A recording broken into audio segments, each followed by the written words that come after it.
Well, hello, ladies and gentlemen, and welcome to today's NQA hosted webinar, How to Prepare for an ISO Management System. This is who we are. Here's me. I'm Tim Pinnell. I head up NQA's Information Security Assurance Manager department, and I'm joined by Helen Barge, who is the founder and MD of Risk Evolves Ltd. And I hope with the pair of us today giving this webinar, you're going to get two sides of the story in terms of preparing for an audit. There's me with the auditor side, and there's Helen as the consultant stroke client side. And it's a 45-minute webinar. We'll see how we get on, but I know there are quite a lot of people joining today, so we're going to have plenty of time for questions at the end, I hope. So please type your questions into the chat box, and then we'll come to those at the end and go through them. And if we do overrun, what we're going to do is collate all your questions, we'll answer them offline, and then put them up on the NQA's website. So nothing will go unanswered, I promise you that. And as ever with an NQA webinar, the slides and the recording of this will be circulated afterwards. But before we get into the webinar in detail, just a quick bit about both our organizations. First of all, NQA. We're a world-leading certification body. We're America's #1 for certification in the aerospace sector. And in the UK, we're one of the top 3 certification bodies, particularly for ISO 9001, 14001, 45001, and 27001. And in China, indeed, we're the #1 for automotive certification. Overall, globally, we like to think we're the #1 certification body in the telecommunications and automotive sector. #3 for the aerospace sector in the UK, we're #2. And as you'd expect, we specialize in a variety of management systems, but in particular, we also specialize in aerospace and automotive quality as well.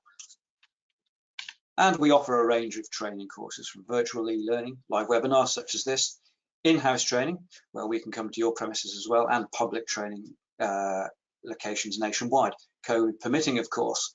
And the range of courses, well, we can do a basic introduction course. We can also run a 2-day course on how to implement management systems, for example. If you want more experience in becoming an internal auditor for your management systems, we can do that. And if you want to cross over to the dark side and become a lead auditor, again, we can provide a range of accredited training courses for that. We also run advanced training. These are short courses, maybe 2 hours or a morning, on a particular technical subject. And Helen. Good afternoon, everybody. Helen Barge. Thank you very much, Tim, for the introduction. So we are we're Risk Evolves. We're a management consultancy company, and you can see there what we do. We focus on 6 main areas.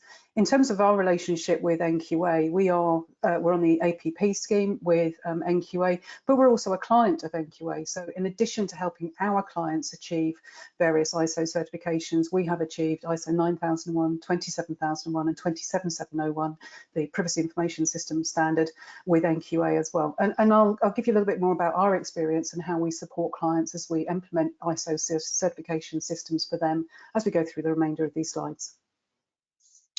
Okay, thanks, Helen. So the agenda, and the point of today's webinar, yes, it's about how to prepare for an audit, but as part of that, I'm going to take you, or we're both going to take you through the audit as well. So by understanding what happens within an audit, it'll help you better prepare for it.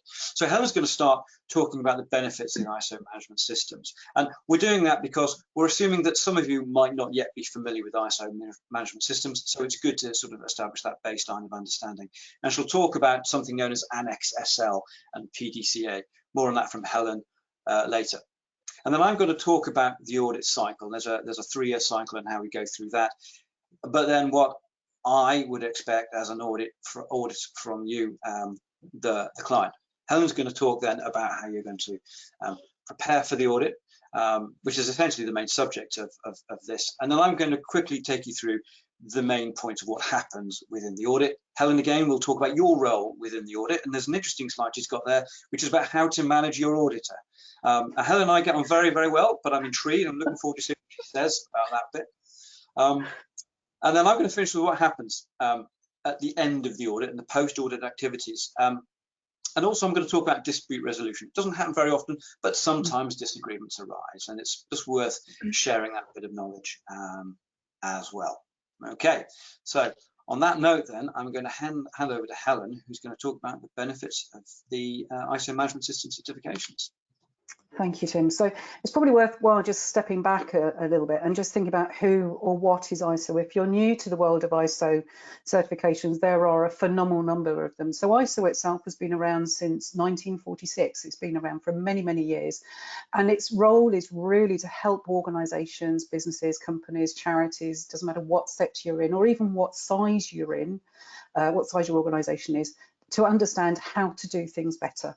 ISO, there are currently, believe it or not, when I was doing a little bit of research for this, there are currently around 24,000 different ISO certifications, which when I thought about it, blew my mind. I'm familiar with probably about a dozen, maybe a bit more than that, and we look at 9 and 14 and 27 as the key ones, but there are 24,000 of them. ISO itself is represented in 167 countries. So within the UK, our ISO representative is BSI, British Standards Institute. Each of the systems are there to help us do business better, to help us fix problems, to think about how somebody else may have done something better. And they rely on a group of international specialists and experts to bring together the best knowledge that we have on how to do something. They're designed to manage risk, and ISO themselves oversee regular reviews of each of the standards. So something that was generated 5 years ago will absolutely have gone through review and recertification. So we've seen those refresh programs go through for standards such as ISO 9001, that was obviously reviewed back in 2015. We know that 27002 is going under review now, and there's lots of information all on the ISO website. Just explains a lot more about what they do. There's also really brilliant case studies. So if you're struggling to get through to perhaps your senior leadership team on some of the benefits around ISO, I'd encourage you to go and look at the ISO website and look at some of the case studies that they've got there. And then if we move to the next slide. Why adopt an ISO certificate? It's one of those things, why would you start a project? And it's something that we quite frequently get asked as Risk Evolves, is how we can help our clients build the business case. How do they understand the rate of return on that investment they've made? Because let's be honest, for those of you on here that have done an ISO, it's not for the faint-hearted. It's not something that you should absolutely steer away from, but you need to go in with eyes wide open. So why adopt an ISO certificate? The reasons that we see are there. It's really around good corporate governance, risk and compliance management. And Tim and I were with another expert a couple of weeks ago talking about the benefits, and there's now some really good anecdotal information coming out of the insurance industry that companies that have got ISO certifications tend to be better managed. They're more aware of the risks and issues that are around them. They're more around what they need to do, more understanding of what they need to do to maintain, to gain, and to reassure stakeholders that the companies know what they're doing.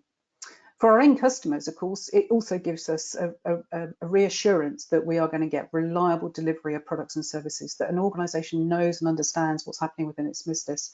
And one of the core tenets of any of the ISO standards is to demonstrate this commitment to continual improvement. And you'll hear more about that as we go through this session, because that's one of the things that auditors will look for. If we think more about the immediate benefits, we know that in order to get into some client markets and in order to remain in some supply chains, you will need an ISO standard. And a really good example of that at the moment is ISO 27001. If I refer back to a statistic that I actually got from NQA a couple of weeks ago, ISO 27001 has seen a 24% year-on-year increase in the number of certificates that have been achieved globally. And that's because we know that information security is now a key tenet of many businesses and how they keep data safe and secure. And finally, one of the things that you should also see, and this is very much back to the Plan, Do, Check, Act philosophy, which again we'll touch on a little bit later, is you will probably see some cost reductions because you'll know and understand when things are going wrong, why things might be going wrong, and you'll fix them sooner. Oh, back to me again. So, Plan, Do, Check, Act. So I very briefly mentioned it on the last slide. Very simple premise of many of the standards, and certainly those where we have Annex SL, and I'll let Tim cover Annex SL in a little bit more detail. Plan, Do, Check, Act. It's all around Deming's principle.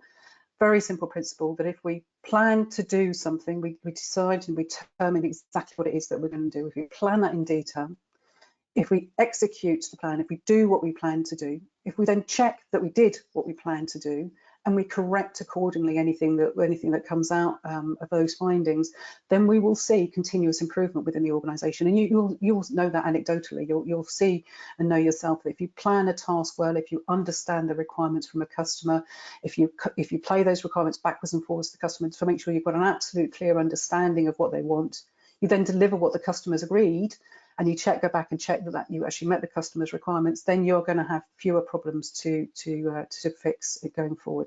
And that's all that continual improvement is about. Very, very simple philosophy, but actually it underpins so much of the standards. Annex SL, we've touched on it many times. Annex SL has been, and I might have to refer to Tim, I can't remember how many years Annex SL has been around, some time now.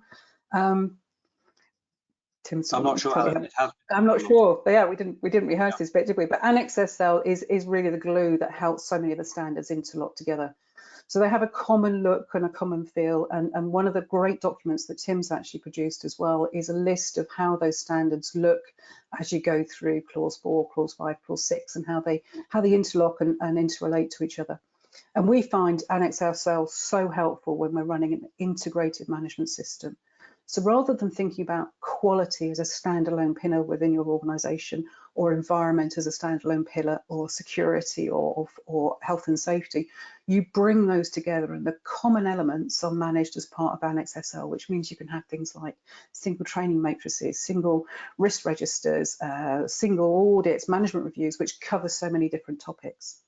Now, these are risk management standards, so as you'd expect, they're aligned to the ISO standard, all around risk management, and this is very much around understanding what your risks are and putting treatment plans in place sooner rather than later to understand those risks. And again, Annex SL allows those risk mitigation strategies to be shared across the business, regardless of the risks, regardless of the standard that you're adopting.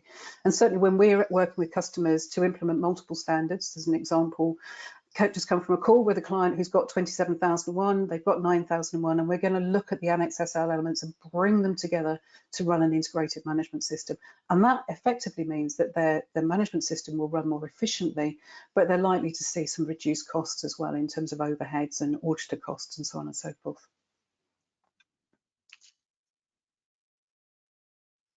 At the heart of all the standards, and this is a slide we use quite frequently with customers, just to help them understand the various clauses we have, and I won't spend too much time looking at this.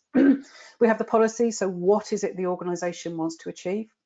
Objectives obviously underpin the what in terms of the how is the organisation going to achieve the policy.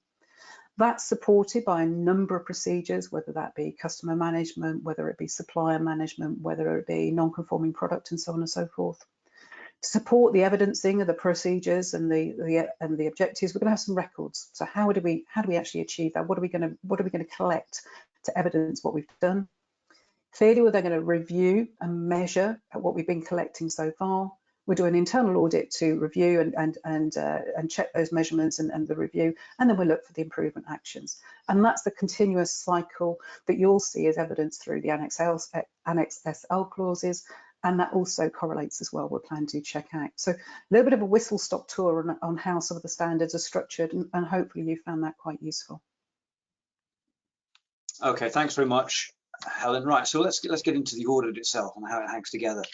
The first thing then is really the initial set of audits, if you like, that take place as part of this whole life cycle of your management system. And it starts with what we call a stage 1. And stage 1 is a fairly brief audit, which I'm going to go into in a bit of detail, but it's simply a check to confirm that the client is ready for stage 2. Stage 2 is the detailed audit, and again I'm going to go into that in more detail, to check that your management system is up and operating, that is, it's achieving its intended outcomes.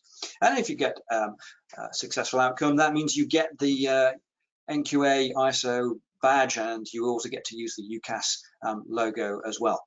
And this is what we're always aiming for, a successful outcome in that respect.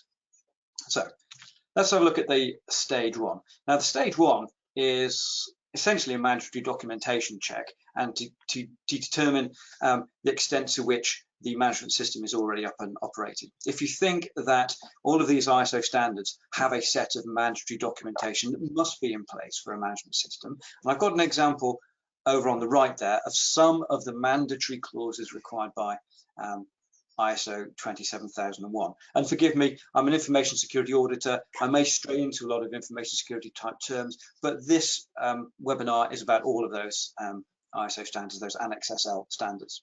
And so in the stage one, the auditor will be checking to make sure that you've got all of that mandatory documentation in place, or at least that you have plans to get that in place prior to the stage 2 audit.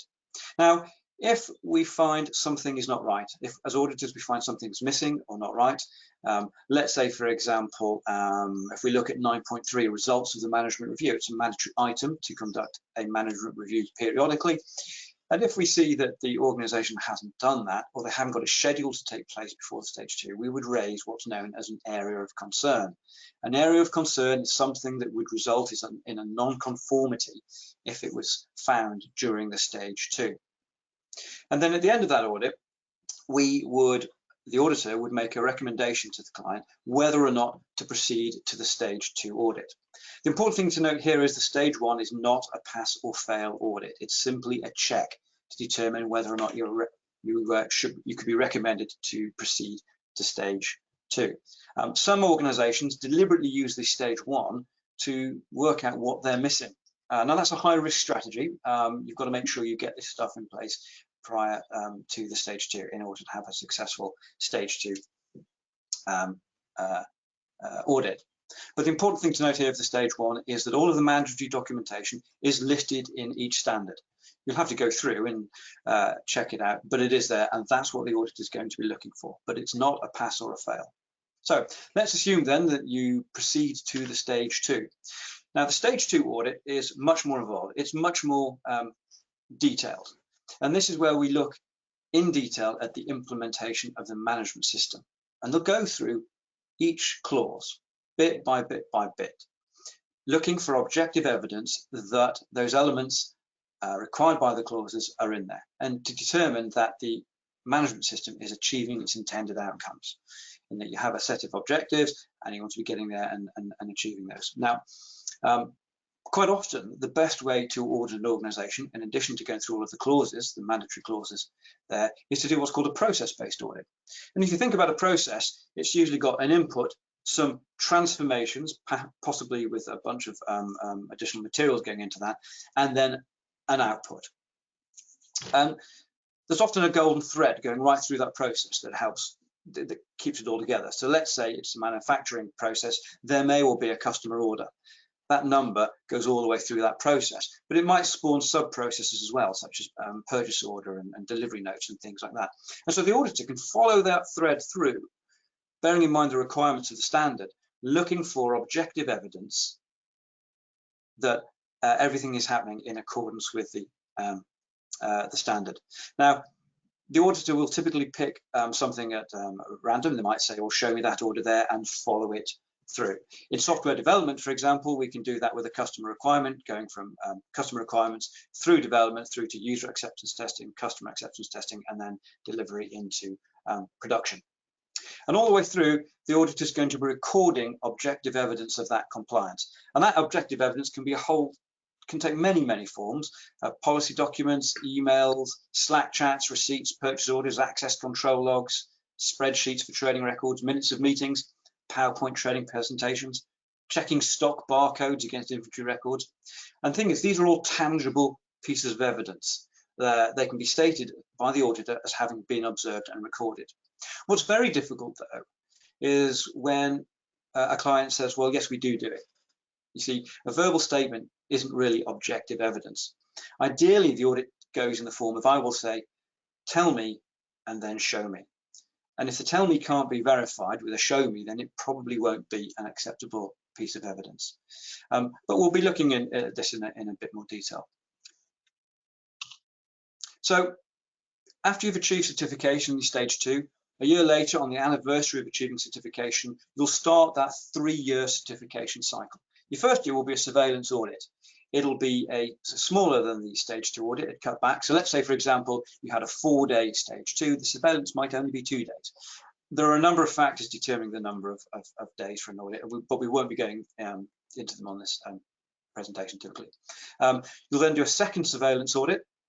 And then on the third year, you'll have a recertification audit. And a recertification audit is very much like going through a stage 2 again, whereas a surveillance audit would be covering off selected components within your scope. A recertification would be covering everything in scope. Okay. And once you've done recertification, you start that cycle over again. Okay. Now then, who's going to turn up at your front door? Who's going to be looking to see the innermost workings of your organization? Well, ISO 17021, which is the requirement for bodies providing audit and certification and management system, lists in one of the annexes a bunch of personal characteristics or behaviors people associated with delivering certification of management systems should observe. So ideally, your auditor is going to turn up and he or she is going to tick all of those boxes. There are a couple on here that I like to call out because I think it can make the difference between a good and a very good auditor. And the first is open-minded. There are many ways of achieving the same end. That is, organizations may have different ways of achieving the same end. In fact, they all do, typically. And what we don't want is closed-minded auditors, auditors who come in with an open mind, prepared to embrace new ways of working. And I see this really in information security. Information security in the online world is quite a disruptive technology with new ways, new techniques, and so on popping up all the time. So a good auditor is going to understand that, be open-minded and embrace it. Diplomacy goes without saying. We're going to talk about disagreements later on, but these things can be quite heated. Auditors, they shouldn't be, but auditing is tired. You as clients will have invested a lot of time and effort into this, so will your consultants as well. And so it means a lot, we understand that. And then tenacious. Now, tenacious is good up to a point. So if an auditor's looking for a piece of evidence, they might start digging a bit further, trying to find something. Now, a point I'm going to go throughout this webinar is that we're always looking to prove compliance. Non-compliance is a side effect of that process. So a tenacious auditor is trying to dive in and prove that compliance, but sometimes, and you've got to know when to stop, when they've got sufficient evidence that confirms compliance to the standard, okay? And that's the decisive bit. But taking overall, this is the set of behaviors you should expect to see in the auditor when they turn up. Now, I'm going to talk about evidence a bit more because this is really important. And I know Helen's going to be talking about preparing for the evidence. But again, from an auditor's point of view, this is the kind of stuff we're going to be thinking about and will help you prepare for. So remember that at stage 1, each standard has a minimum set of mandatory documentation. Now, each document and any supporting evidence is going to be reviewed in detail and sampled evidential notes made. This is another important fact to note. Some audits are always samples. There isn't enough time to look at everything in detail. And again, as Helen will discuss, it helps if you've got the evidence lined up and prepared. But the way the standards are written and the expectation placed on the auditor can cause, I would say confusion, but can raise eyebrows. So for example, where it states the policy shall be available as documented information, it's obvious that there needs to be a document. But in 4.3, clause 4.3, it states that when determining the scope, the organisation shall consider the external and internal issues referred to in 4.1, the requirements in 4.2, and the interfaces and dependencies between activities performed by an organisation and those that are performed by other organisations. The scope shall be available as documented information. Okay, the scope needs to be documented, but the external and internal issues, the requirements and interfaces, etc., do not need to be documented. But I've already said I need objective evidence. So how do you demonstrate something to me? Just telling me, as I've said, wouldn't be enough. Well, for example, in 4.2, there's a note which provides helpful advice. The requirements of interested parties may include legal and regulatory requirements and contractual obligations. Well, many organizations, therefore, will maintain a legal and regulatory requirements register as part of their management system, and they can present that. They don't have to, but it's there as evidence. You've recorded it, so why wouldn't you? Again, when preparing for the scope, many organizations will perform SWOT or PESTLE analysis. Well, if you've done it, write it down and have it ready for the auditor. But of course, it's a piece of working documentation you would need for that continuous plan, do checkout cycle for yourselves anyway, just to keep your management system operating. But there's also clause 7.5.1, the organisation's management system shall include documented information required by this standard and information determined as being necessary for the effectiveness of the management system. So as auditors, we can hang our hat on that for almost non-mandatory documentation. What does the organisation think is necessary for the effectiveness of it? And one of my favourite questions to a client is, well, how do you know? To which the answer should really be, well, because we recorded it and here it is. Okay. Again, make sure that it's in date and relevant evidence. The auditor shouldn't have to infer that it's relevant. Make it as explicit as possible. There's also a thing called auditor's luck. And I'll apologise up front for this, but you might have worked to get the perfect management system in place. The auditor may well find something that you just missed. For example, document labeling, we might just stumble across the one document that you'd missed, but don't worry about that. It's a minor non-conformity, which is really easy to correct, but it just happens. Okay. Now, despite me saying that we need objective evidence, we do still do some interviews. The leadership clause, that's the leadership interview, is where the top management tells the auditor why the management system is important, what it means to the organisation, and how they've implemented it in the organisation. That is an interview basis, and that will be recorded as evidence. And finally, also be aware of what the auditor's wandering eyes. By that I mean, when they're on site, let's say we're in a warehouse and you are taking the auditor around and showing them various things. The auditor probably won't just be looking at what you're telling them. They'll be glancing around, looking to see that there are CCTV notices up, making sure that, for example, fire extinguishers have got their proper, are in service dates, for example, or there's no fire doors propped open, or there are no unidentified raw materials sitting in a corner. We do it, and it's called, it boils back to auditor's luck as well. And again, I make no apologies for it. It's part of the job. Okay. So that was that from my point of view. I'm going to hand back over to Helen now, where she's going to talk about preparing for the audit I've just described. Thanks, Tim. And we do internal audits for clients as well, and I absolutely understand that auditor luck thing. You'll do the inventory to asset, asset to inventory, and you can guarantee, unfortunately, you're going to find the one asset that's not been properly labelled. So auditor's luck, don't fear it, kind of embrace it, because it is there to help you ensure that the management system is working and effective. So what else is the auditor wanting to see and hear as well when he does his or her audit? And I was once told that auditors use all 5 senses. Not too sure about that, but they absolutely use sight, sound. Sound is a really important one. So they're wanting to hear and see as well, what's the tone from the top? If they do that management interview, when they do the top management interview, what are they wanting to hear and see? They wanted to hear the passion, the energy from the management team. They wanted to see that objectives are cascaded through the business. And of course, when they go out and talk to people, the auditor's going to want to see as well that the individuals working in the business understand what those objectives are. The auditor's wanting to also see that there's been the intent to implement a management system. So there's no such thing, I believe, there's no such thing as a perfect management system, because you are going to continually improve it. What you thought was okay last year, you will have worked on during the year, and it will continue to improve. So what they're looking to see is evidence that the implementation has happened and taken place.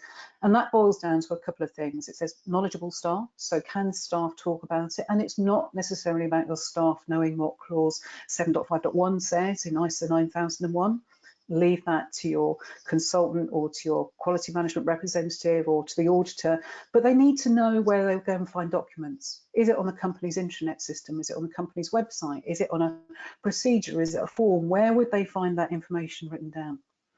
And what they're also looking to see as well is how effective that management system is. And as Tim said, you're going to need to have some evidence, some record keeping to demonstrate that effectiveness. Now, effectiveness can be measured in all sorts of different ways. It could be that you've seen sales increase. It could be that you've seen the number of complaints go down. It could be that you've seen the number of the call to answer time reduce. It could be that you've seen the number of software bugs decrease. When we're working with clients on objectives, we always say the objective should be meaningful and relevant to your business. And it shouldn't be something you think, oh, we'll do that just because it's the quality management system. It should be something that's relevant and in play with your business on a day-to-day basis, something that underpins and supports the objectives of the business. They're also, as Tim said, going to want to see some evidence. They're going to see a management review, and they will want to see an internal audit. And when we work with clients as well, we always talk about having a minimum of about 12 weeks of data, 12 weeks of information that you can discuss with the auditor and say, this is what we did in this scenario, this is how we manage this client, this is what we did with this project, this is what we did with this incident, etc. And just one other thing as well, the auditor is not the enemy. And I'll come onto this in a little bit more detail around the relationship you need to have with the enemy, which is why I've kind of put the jail scene there. They are not wanting to catch you out.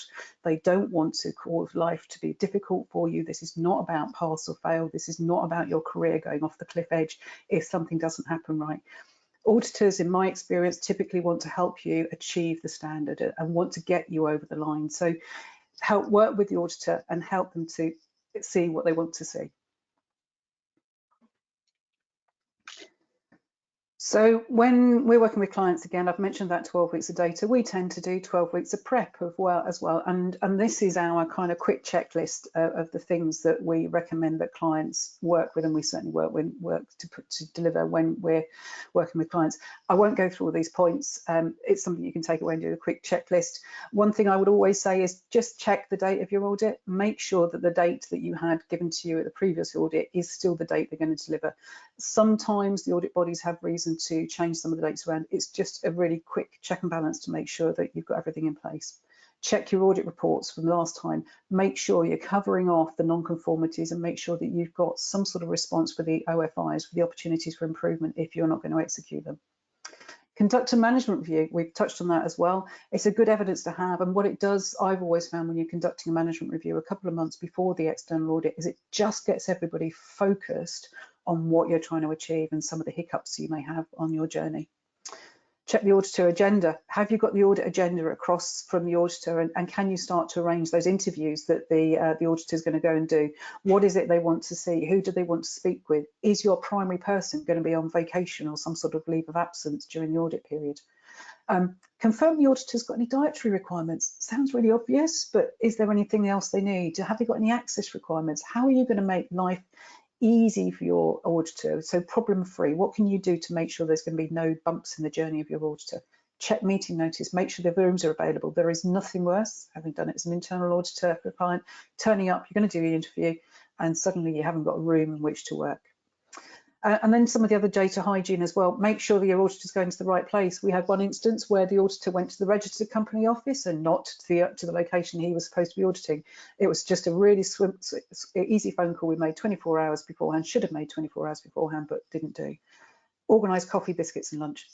If the auditors travelled for a couple of hours to get to you, trust me, they want coffee, and certainly you're going to need coffee as well to help you through the day. So really quick checklist of stuff that we do, a little bit of audit hygiene just to make the days go a little bit simpler, go a little bit easier.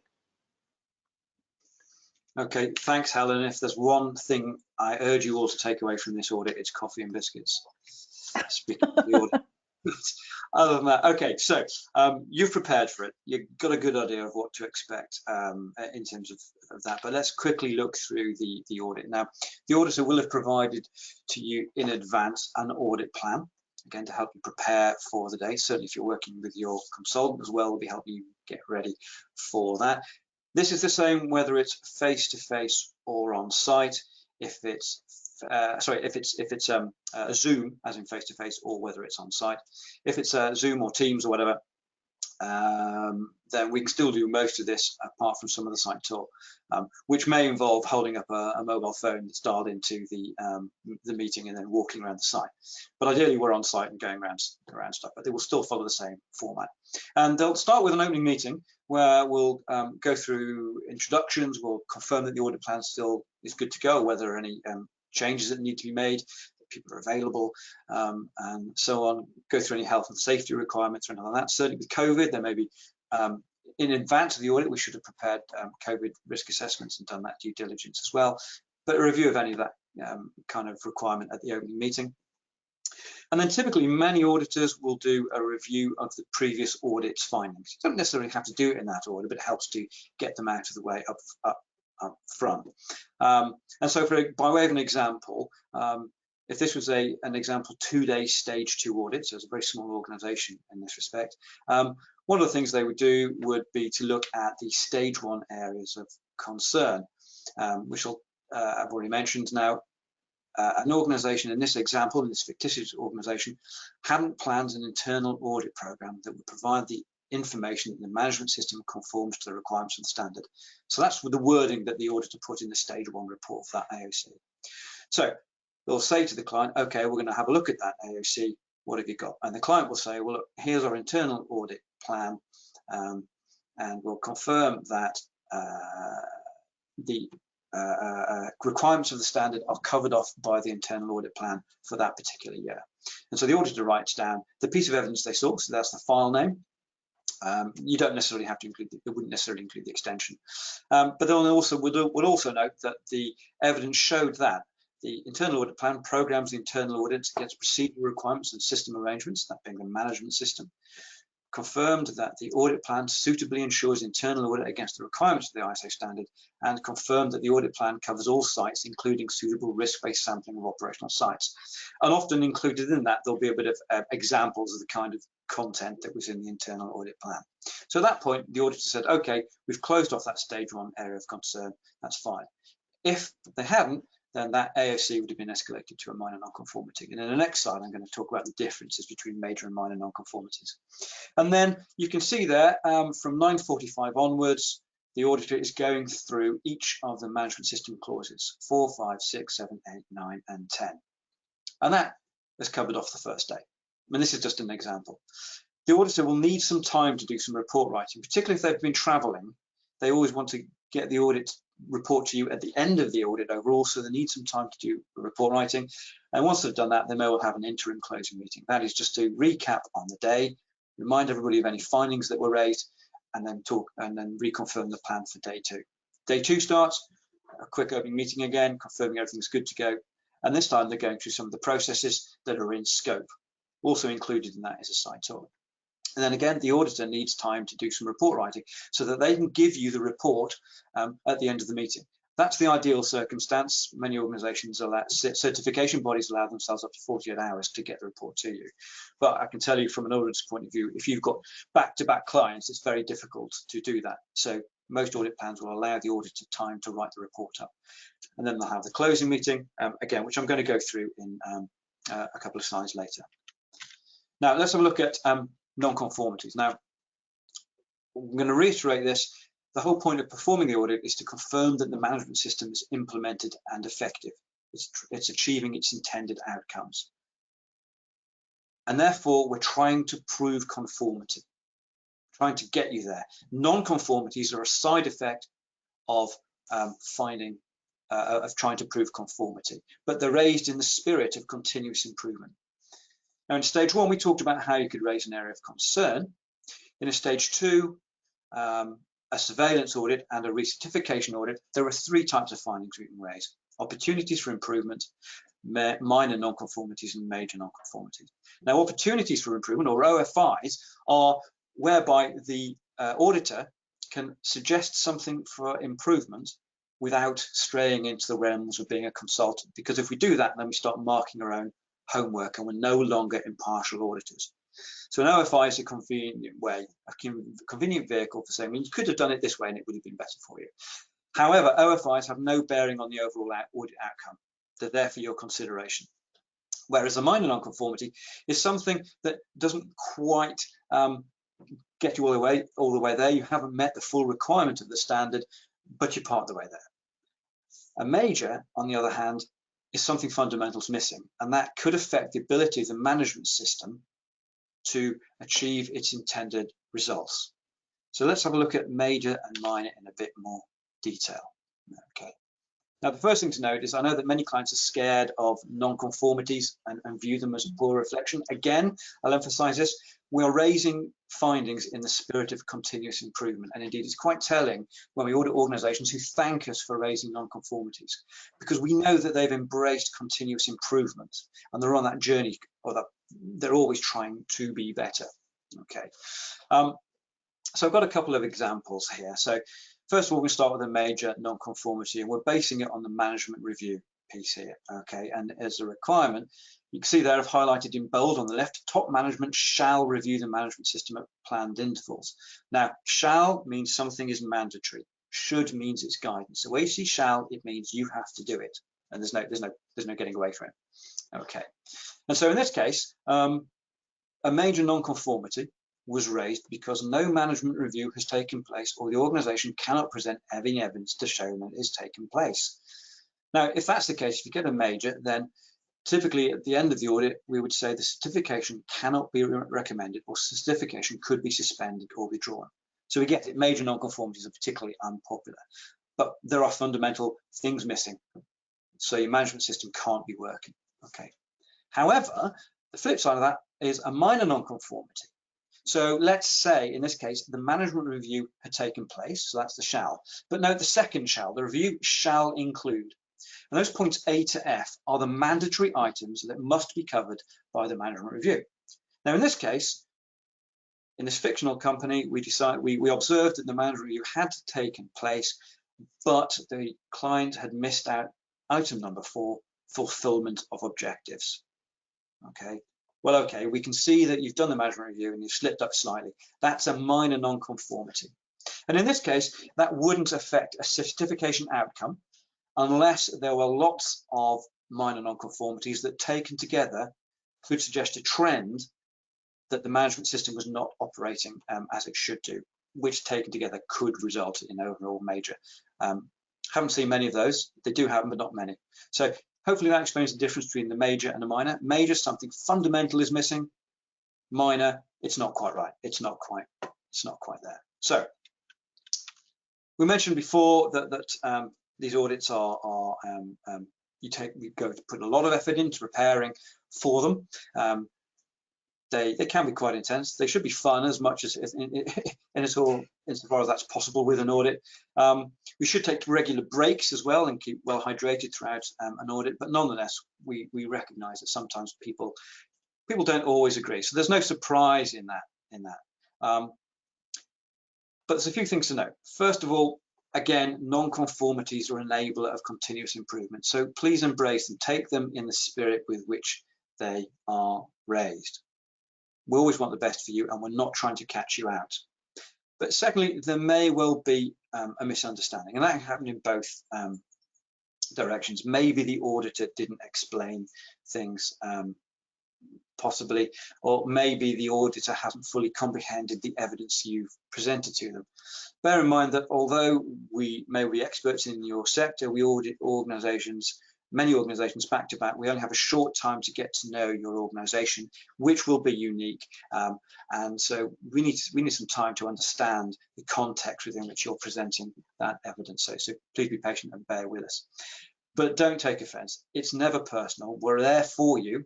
So if we say to you, and we can be quite direct, saying that is not correct or that is not right, it's not a personal statement or reflection on you at all.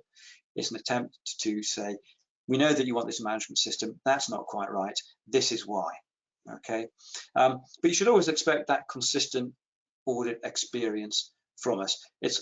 We do know it happens that we as auditors are different, just as your organisation is unique, we are different. And so we're always striving to get a consistent audit experience. You might have a different auditor 1 year from the year before, and they might come up with a slightly different spin on things. But you should expect it to be consistent, and you're quite within your rights to say, well, actually, that was acceptable previously, or that the auditor said something. And the auditor should consider that. But bear in mind, the auditor is an expert, and they should stick to their guns. I talked about the characteristics earlier. And again, don't take offence, they will have been in these situations before. However, there is an appeals process. All certification bodies will have a link to their process in their documentation and on their website, but we sincerely hope it doesn't come to that. Okay, and now this is the bit from Helen that, oh, it's not this slide, it is, this is the slide, this is the one I'm slightly dreading. Over to you, Helen. This is kind of looking at the other side of the coin, Tim, that you've just described in terms of it from an auditor's perspective. So from a client perspective, I am going to say be polite. You know, the auditors are wanting to get you through the process. They are not wanting to trip you up, to find holes, to cause you pain and anguish. That is not their objective. And therefore, if sometimes you go in as a little bit nervous, which comes maybe across as a bit of aggression, just back. Just think about what you want to be, what you want to be able to demonstrate. Be honest and provide facts and explain the process that you follow. So sometimes if we see that an auditor is saying, I'm not understanding this, just try and have a conversation with them about what it is they're looking for, trying to get into their head about the types of evidence they're expected to see. Ask them, what are you expecting to see? Because it may be that they're asking the right question, perhaps of the wrong person, or perhaps they've misunderstood the process that you operate within your business, or perhaps the piece of evidence they're looking to see is captured within a tool or a slightly different process. Perhaps it's something that you manage through an outsourced partner, etc. Just enter into a professional dialogue that asks the question, can you explain, can you give an example of what you'd like to see? If you cannot resolve disagreements, and we see this really rarely, Tim, and I know that you're very much the same mindset as us. You don't see it very often as well. Just pause the audit. If you can't resolve disagreement, just take a 5-minute, 10-minute, 15-minute timeout, back away, regroup, and if needs be, ask the auditor to phone into NQA or whoever, just to ask for a little bit of advice and guidance on the type of evidence that they may be seeing, especially if you feel the evidence is there.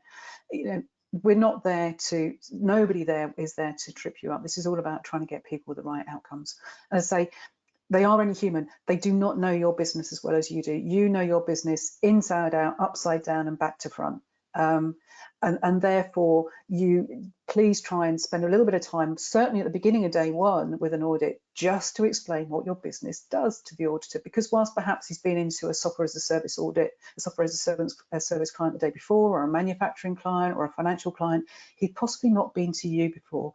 So take the time to explain how your organisation's structured, what do you do, who do you do it with, who are your key clients, etc. How's the leadership team structured, what you see risk. So give them a really good overview of your business, because that will in turn give them a good idea and reassure them that you are looking to try and participate in the audit. As Tim said, the auditors are not allowed to do consultation. But you know all that coffee you're giving them, it's a really great opportunity to use that time to pick their brains about what they see elsewhere.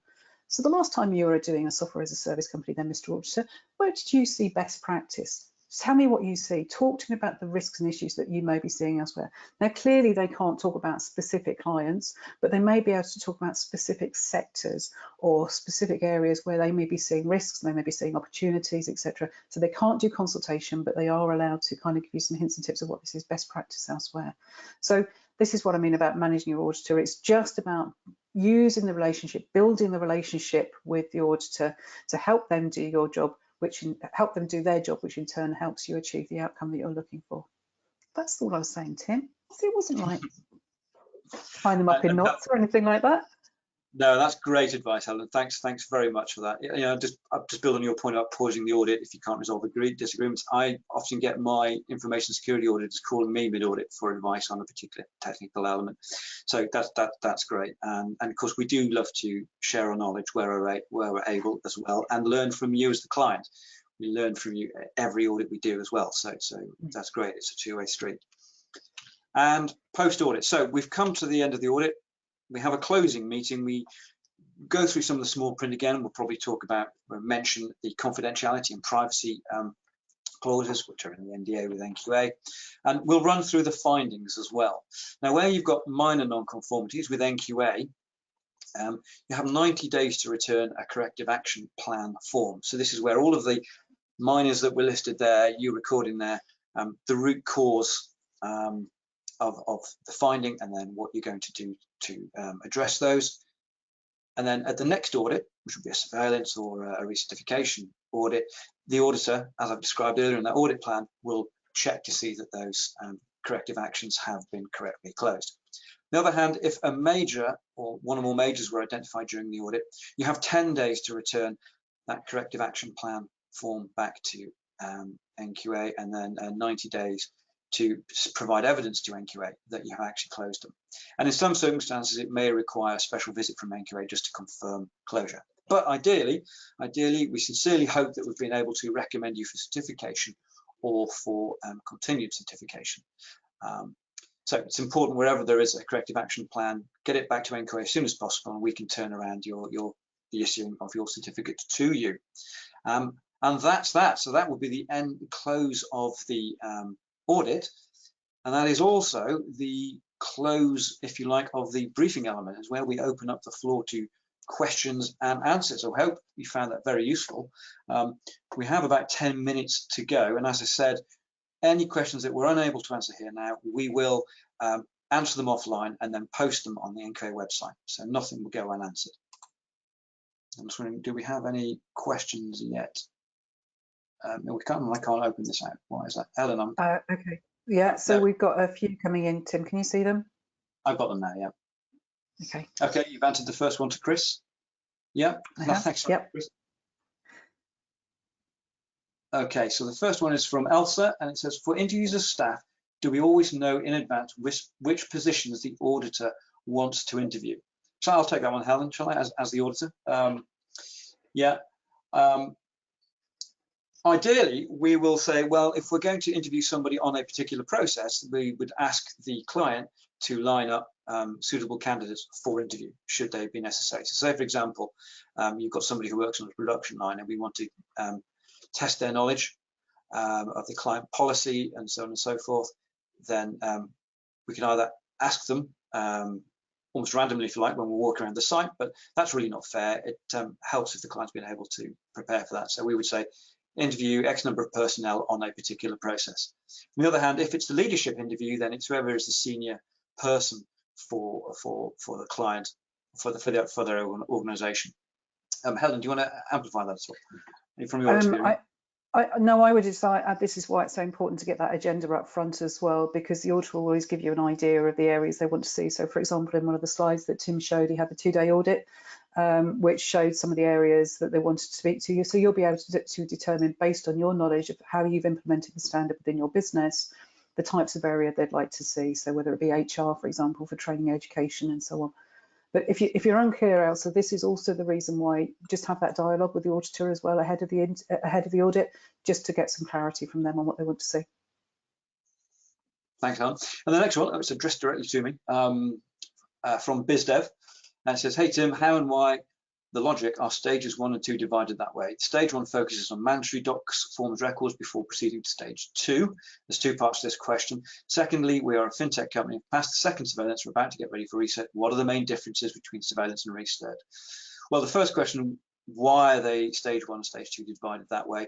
What we don't want is turning up for, let's call it stage 2, if that was the main audit, only to find the client is fundamentally unready for the audit, and we raise a whole bunch of major non-conformities.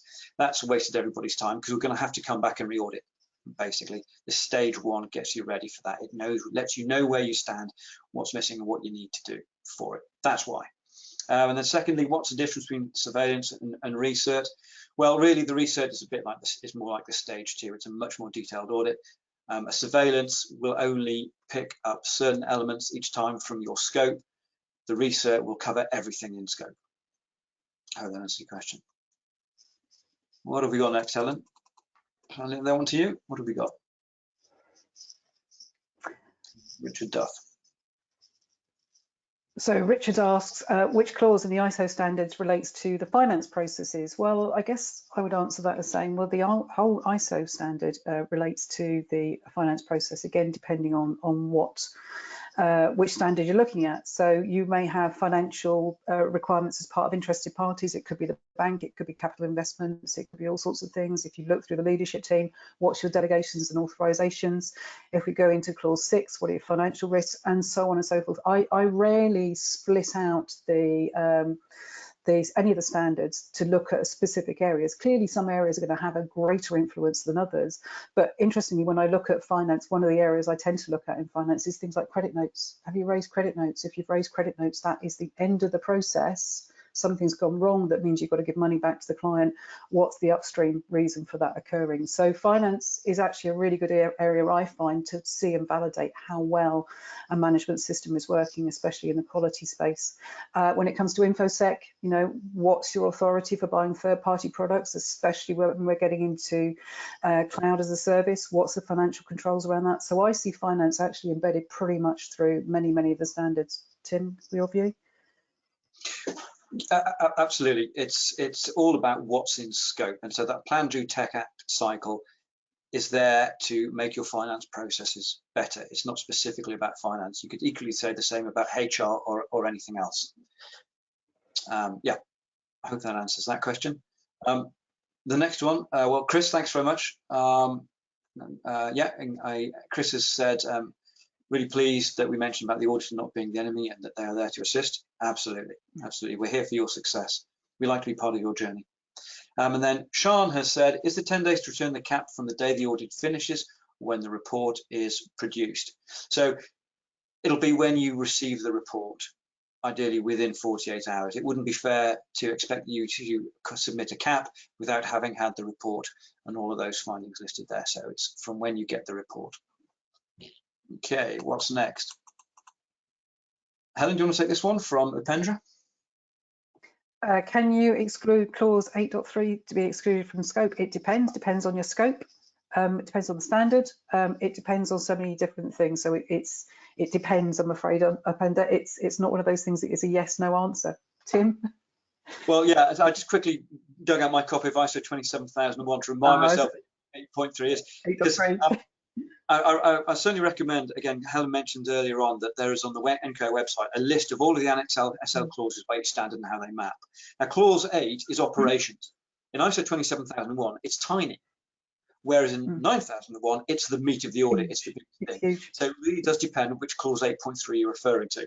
I've dug out clause 8.3 in ISO 27001, and that's about doing the information security risk treatment.